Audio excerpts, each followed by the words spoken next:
Halo semua, selamat datang kembali di Unix 3M.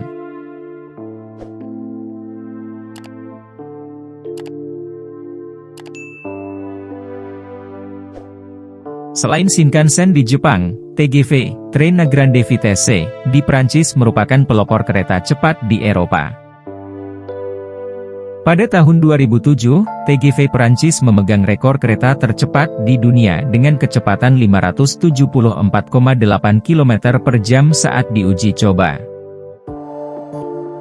Selama lebih dari 2 dekade, kereta TGV tidak pernah mengalami insiden. Untuk mewujudkan transportasi kereta yang aman, membutuhkan proses penelitian yang panjang. Para insinyur TGV dan insinyur di seluruh dunia belajar dari insiden kereta api yang pernah terjadi di masa lalu. Misalnya, mereka belajar dari kejadian di Inggris pada tahun 1988. Pada waktu itu, 3 kereta terlibat dalam tabrakan di jam sibuk. Dalam tabrakan itu terjadi fenomena overlapping, yaitu terjadinya tumpang tindih kereta satu sama lain setelah tabrakan terjadi. Para insinyur kemudian memasang crumple zone dan membuat modifikasi sederhana pada gerbong kereta. Penerapan crumple zone membantu menyerap energi dampak terjadinya sebuah tabrakan. Crumple zone berfungsi untuk melindungi bagian ruang kabin agar tidak menjadi mudah rusak ketika ditabrak. Crumple zone juga membantu untuk mendistribusikan serta mengurangi energi saat adanya benturan sebelum dampaknya sampai ke ruang kabin. Crumple zone biasanya diletakkan di bagian depan dan bagian belakang sebuah mobil. Sedangkan pada kereta, crumple zone diletakkan pada kedua ujung gerbong kereta api. Lalu, untuk logam bergelombang dipasang di bagian luar kedua ujung gerbong. Dengan adanya logam bergelombang tersebut, akan dapat mencegah fenomena overlapping pada kereta saat terjadi tabrakan. Dengan modifikasi desain tersebut, akan membuat para penumpang terhindar dari bahaya saat terjadi tabrakan. Kemudian setelahnya, pemerintah Inggris mewajibkan pemasangan crumple zone serta alat anti-overlapping di semua gerbong kereta yang baru dibuat di Inggris.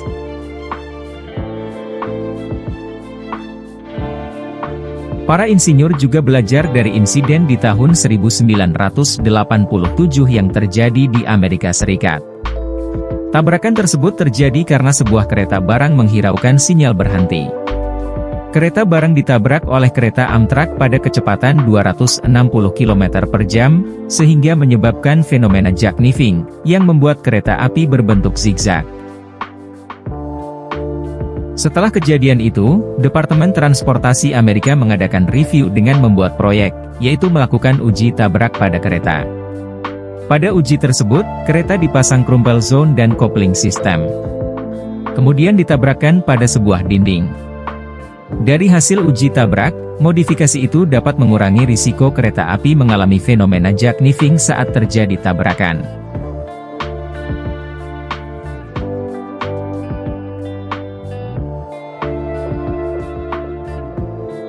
Sedangkan pada kereta, agar tidak mengalami fenomena jackknifing, para insinyur memasang jacket bogi.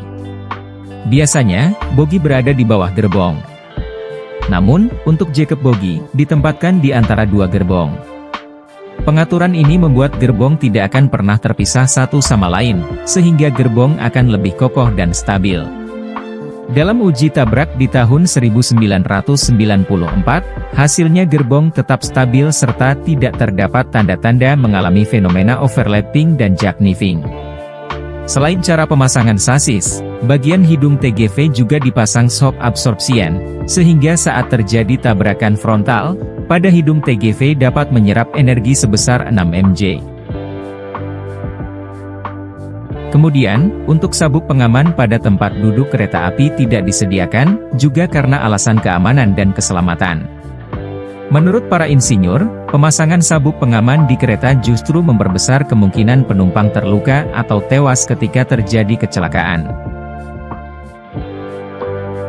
Pengembangan infrastruktur seperti persinyalan serta pelatihan prosedur keselamatan jauh lebih bermanfaat untuk peningkatan keselamatan kereta api.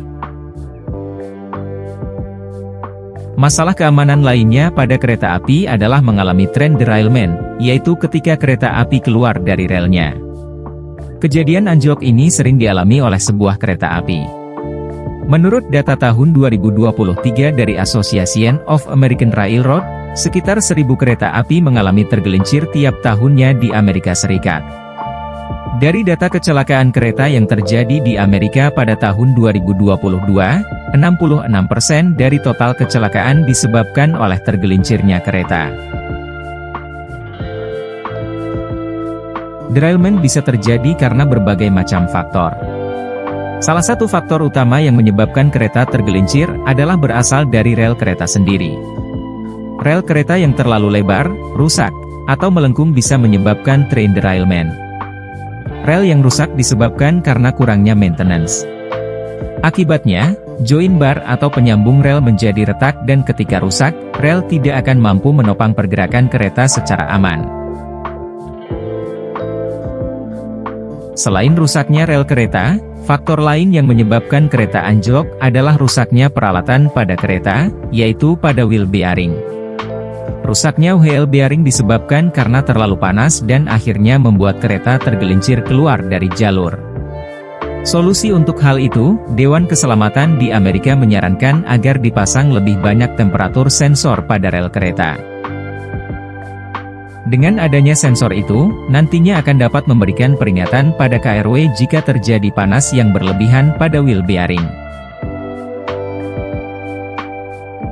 Kesalahan manusia juga bisa menyebabkan kereta anjlok, seperti kereta berjalan terlalu kencang saat melewati tikungan atau karena adanya miskomunikasi sehingga salah dalam mengganti jalur kereta.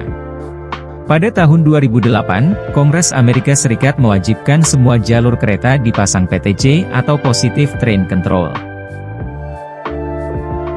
Dengan adanya sistem tersebut, akan dapat memperlambat dan menghentikan kereta dengan sendirinya.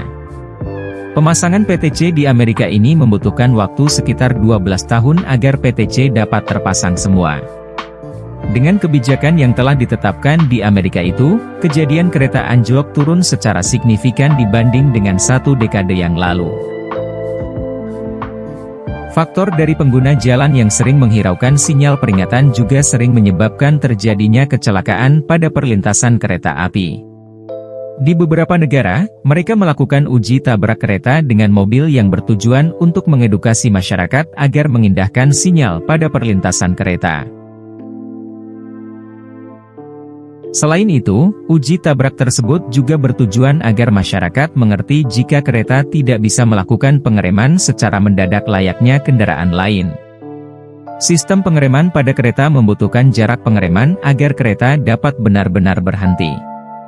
Faktor yang menyebabkan kereta tidak dapat berhenti mendadak antara lain kecepatan, panjang, dan berat suatu kereta. Pengereman yang dipakai oleh kereta pada umumnya menggunakan sistem jenis rem udara dan meski kereta telah dilengkapi dengan rem darurat tetap tidak akan dapat berhenti secara mendadak.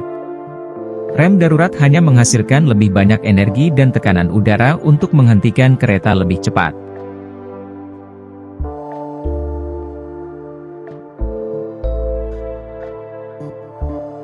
Terima kasih telah menonton, jangan lupa like, komen dan subscribe Unix 3M. Sampai jumpa di video selanjutnya.